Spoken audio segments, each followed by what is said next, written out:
Ito ang pinag-uusapan natin, itong isang walang hiyang opisyal sa Bureau of Immigration. Si alias Boy Arson, tawagin natin Boy Arson kasi nga po, nasunog niya yung mga ibinayad na suhol o inihatag na suhol sa kanya ng mga nagpapalakad po ng Japanese quota at ng lifting order dyan sa Bureau of Immigration. Alam nyo, 300,000 lagay lang yun, pinakamababa, lagay lang yun. Hindi kasama dyan yung gastos para sa mga proseso. Ngayon, umalingasaw na. Yang balitang yan, matapos nating isulat ngayong araw na ito sa ating kolum. Ngayon, kasi po, itong walang yang ito, pagkatapos niyang masunog yung pera, hindi niya ngayon alam paano niyan lalakarin, para maaprubahan itong kanyang itong mga nagsipagbayad, sa kanya, nagsipaghatag ng suhol sa kanya. Alam ba ninyo kung ano naisip niya? Dahil malaki na problema niya, paano yan kung ireklamo siya, di ba? Ireklamo siya nitong mga siningil niya. Di yung laking iskandalo niyan. Kaya naisip niya ngayon, ipakalat na siya raw ang susunod na magiging commissioner ng Bureau of Immigration. Walang hiya, po.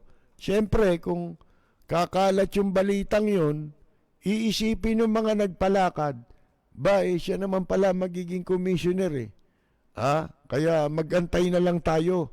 Kasi daw, malapit na raw palitan, sipain ng Malacanang yung commissioner dyan na si Commissioner Jaime Morente, mga kaibigan. Ako naman, baliwala sa akin kay sino ang pumalit dyan, kay sino ang tanggalin dyan. Wala tayong pakialam Ang pinakikialaman natin, kung yan bang mga nandyan gumagawa ng tama o ng mali. Problema na nila yun. Kaso, ito pong si Boy Arson na nakasunog ng multimilyon na suhol sa kanya. Akalain ninyo, gusto niyang mangyari, sulutin yung pwesto. Kaya nung malaman nalaman daw ni Morente, mga kaibigan, ang ginawa, binawasan ng kanyang power. Sapagkat yung opisina niya, ang talagang, sa opisina niya bumabagsak yung pong Japanese quota at saka yung lifting order, mga kaibigan. Pero kailangan yun, merong approval ng commissioner. Dahil sa nabawasan siya ngayon ng power, di lalong hindi niya maisasauli yung pera. At lagot siya, pag naghabol itong mga taong ito, ang laking iskandalo po niyan. Kinutungan mo kami, di ba? Asan yung pera namin? Naturalmente, babawiin yun. Kaya ang ginawa niya ngayon, humahanap siya ng mga padrino kung sino-sino sa Malacanang para siya ang magpa-appoint na commissioner. Ang problema, yung nagpa-appoint sa kanya dati para maging deputy commissioner, binambo niya rin sa ulo yung pangako niyang parte sa mga koleksyon niya dyan sa Bureau of Immigration, hindi na niya binigay kaya hindi na pagtitiwalaan ito. Sino man ang lapitan nito, babambuhin ito sa ulo, bubukulan, mga kaibigan, di ba ho? So, yan ang ginagawa niya ngayon, para makabangon siya doon sa kanyang kinasasadlakang problema ngayon, gusto maging commissioner. Hamakin ninyo kung ganyan ang commissioner, mga kaibigan. Di ba? Napakawalang hiya po nito. kukuha ng pera. Pagkatapos, hindi naman pala niya kayang paaprubahan yung pong mga Japanese quota at saka yung, ano tawag mo doon, lifting order. Siyempre, kabado rin si Morente, baka nga maisahan siya nito, masingitan siya nito, kaya ginawa yun.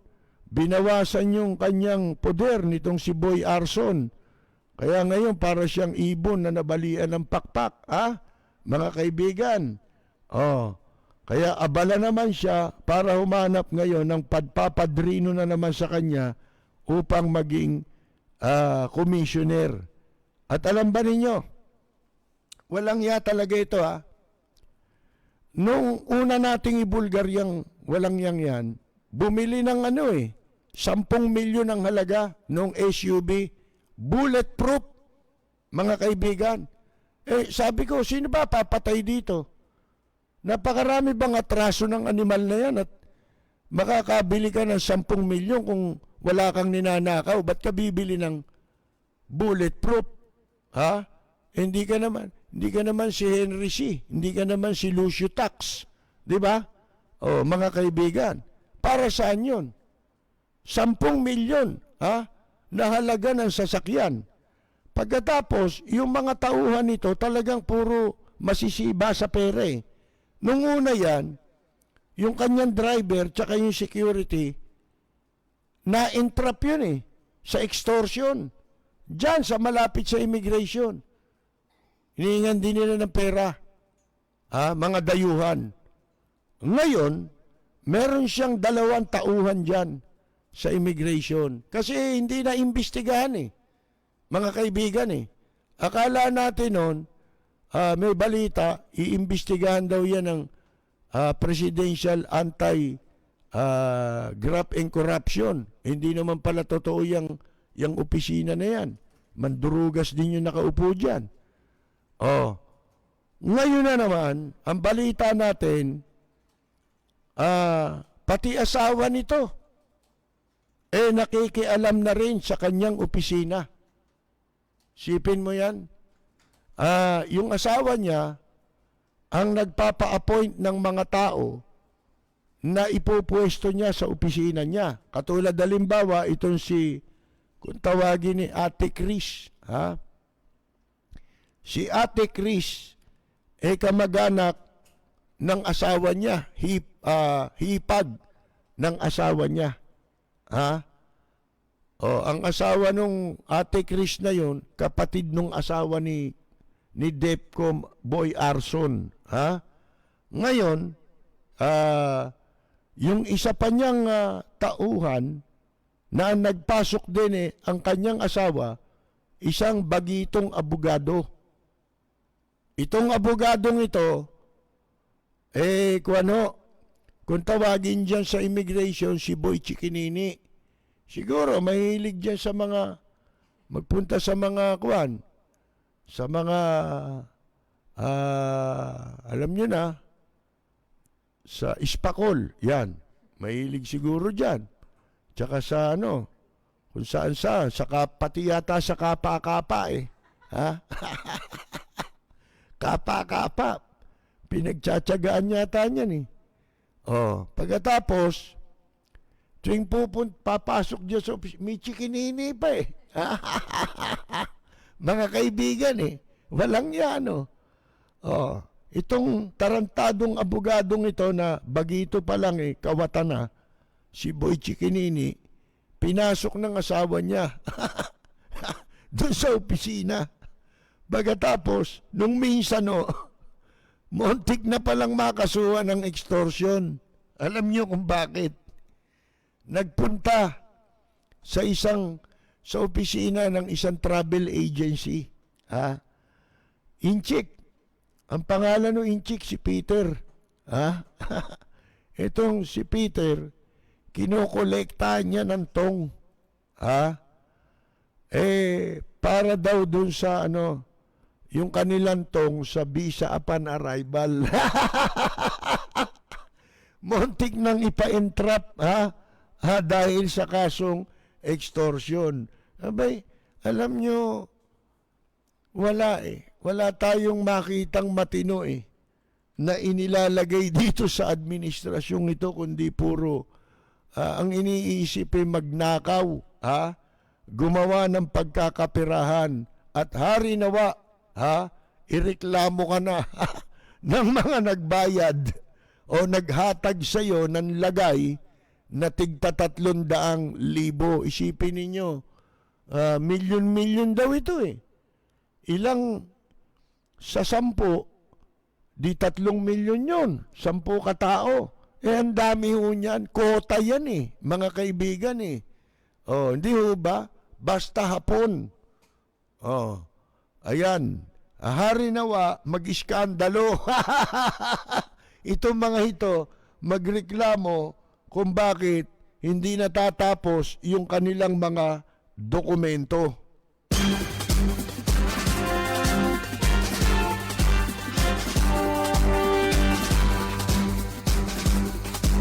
Si Ka-Percy Lapid, bumabanat. Lapid Fire!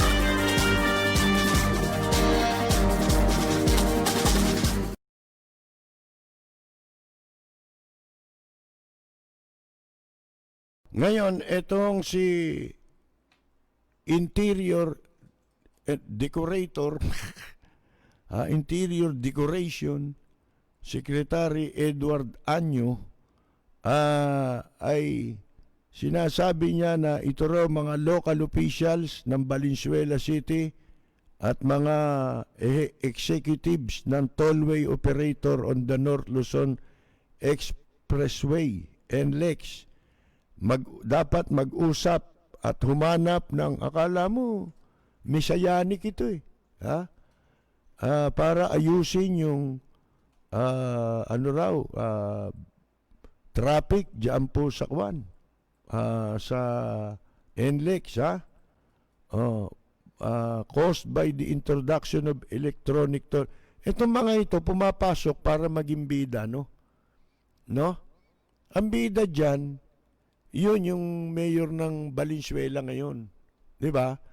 Kasi siya lang ang pumalag eh. Meron tayong toll regulatory board, di ba? Walang ginagawa. Sipin ninyo itong mga sakim itong mga negosyante, mga walang ya. Pero ang gobyerno natin walang pagtaas-taas lang ng mga kuryente, mga singil, abuso. May nangyari ba? May ginawa ba gobyerno? Wala naman eh. Para tayong nagpapataba ng mga baboy Australiano riyan eh. Sa ERB, yung mga energy regulator. Wala naman power yan eh. Di ba? At saka wala namang ginagawa ang gobyerno eh. Ngayon, pagka meron ng resulta, nakita nila effective, papasok sila para umagaw ng eksena at mapunta sa kanila kredito. Mga magnanakaw ng kredito. Di ba? Katulad nung ginawa sa pastillas, di ba? Inimbestiga ni bagay, yung investigasyon niya, hilaw. Pero, ang nagsikap siya, di ba, si Ontiveros. Mga kaibigan. Pagkatapos nung tapos na may findings na yung pastillas, alam na kung sino mga walang hiya doon.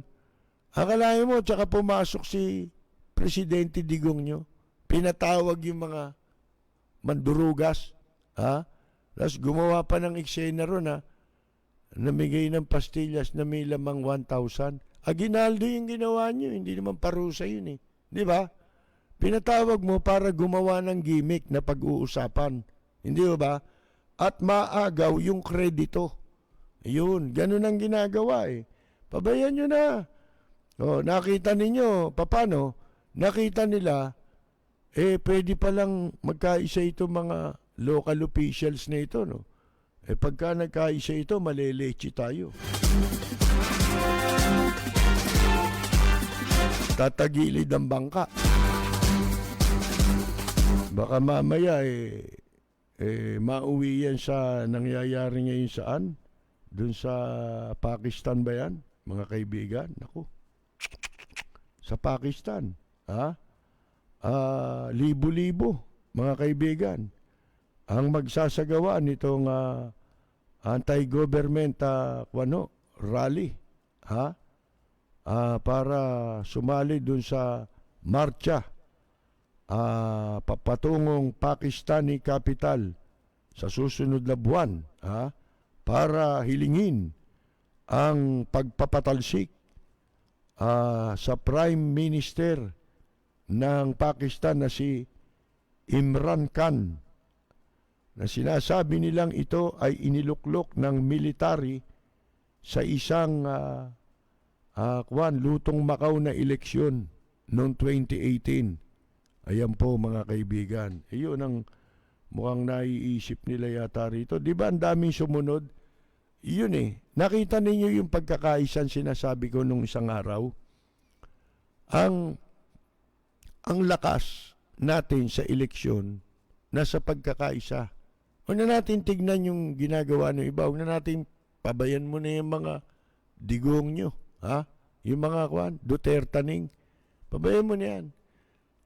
Ano na yan reality yan Kukunti na lang yan, sabi ko sa inyo Ang importante, yung pagkakaisa. At saka yung merong magsasacrifice sa mga leader.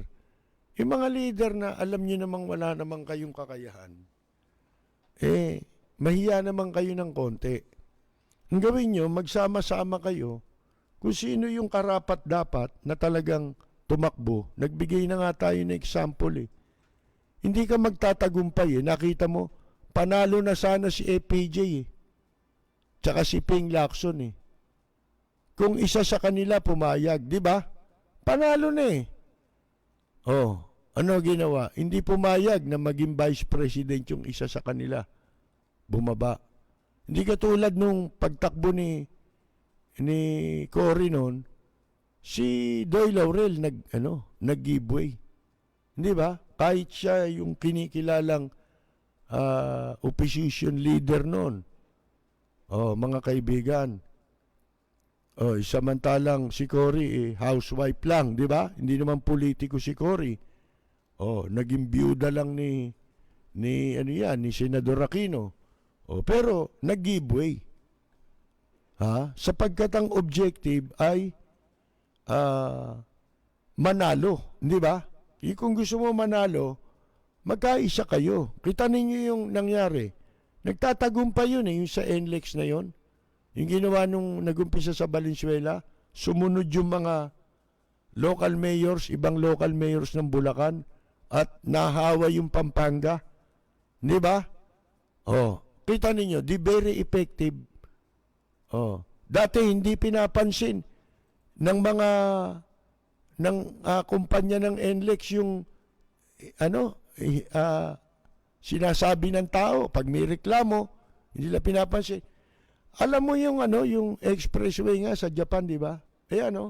Nakita ng mga anak ko. Doon walang full stop, di ba? Pag dumaan ka ron sa mayroong ano ba tawag doon? Barrier ba 'yon? Walang full stop doon. Dire-diretso ka lang. Dito full stop traffic At saka bakit hindi sinasama yung Cavitex, di ba? Traffic ho dyan Tapos sasabihin nila walang depekto yung RFID. Ba't naka-full stop yung mga Dito kahit na hindi pa nagkakaproblema, yung mas matagal na nakahinto, lagi nang may problema yan Ganyan na problema niyan Hindi pa sila nag-uubliga na lahat ay kailangan gumamit ng RFID. Sa Japan wala ka makikitang ganyan. Yung nababalahaw, hihinto, full stop para antayin niya, tumaas yung barrier. Hindi. Malayo pa lang yung sasakyan, tumataas na yon. Mga kaibigan, mataas na yon dahil sa RFID. Katarantaduhan ang ginagawa rito, hindi natin maintindihan Ang laging may kasalanan dito, publiko. Walang nagtatanggol na gobyerno. Di ba?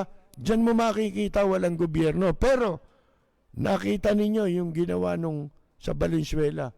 Din dami sumunod, di ba? Kasi kailangan pagkakaisa. Ganon din sa eleksyon.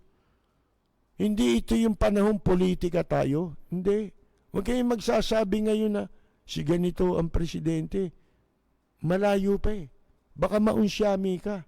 Hindi mo alam kung may lalabas pang pwede tayong pagpilian o kaya magsama-sama. Mas maganda yung magsama-sama laban sa tyranny. Di ba? Tyranny itong ginagawa eh. Mga kaibigan eh. Oh, hindi ito ang hindi sanay sa ganyan ng mga Pilipino. Mga kaibigan, mas maganda yung malaya nating nagagawa ang ating araw-araw na pamumuhay, hindi katulad ngayon. Ha? Mga kaibigan, mahirap na nga ang buhay, wala na nga silang naitutulong. Ginigipit pa nila ang mamamayang Pilipino.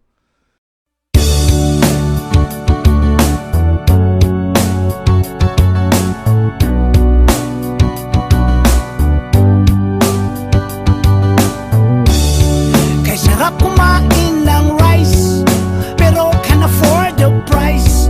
Karne, gulay at fish, gasolina, dilis, mga presyo'y kakainis. Hay! Bakit ba tayo'y naghihirap habang ang iba'y nagpapasarap?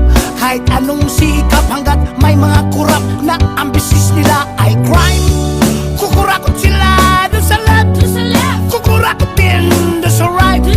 Ang dasal ko lang, bangungutin sila tonight. Kawatan ng money, money, money. Ay naku, kayo ay huling, huling, huli. Mga adik sa pera, gamal sa kwalta. Tigilan nyo na ang mag-siting-siting, pagkat kayo na ay booking-booking. Huwag galit sa pera, baka kayo makarma. Yeah, lagi na lang nako-compromise, kahit gusto pa ng extra rice. Ang kita'y maliit, laging kapos sa budget. Ako ay nabubwisit. Shit! Bakit ba tayo'y naghihirap habang ang iba'y nagpapasarap? Kahit anong sikap hanggat may mga kurap na ang bisis nila ay crime. Kukurakot sila doon sa left, kukurakot din doon sa right. Magdasal tayo, bangungutin sila tonight. Kawatan ng money, money, money. Ay naku, kayo ay huling, huling, huli. Mga adik sa pera, gahaman sa kwalta. Tigilan nyo na ang mag-siting-siting, pagkat kayo na ay booking-booking. Huwag galit sa pera, baka kayo makarma. Yeah!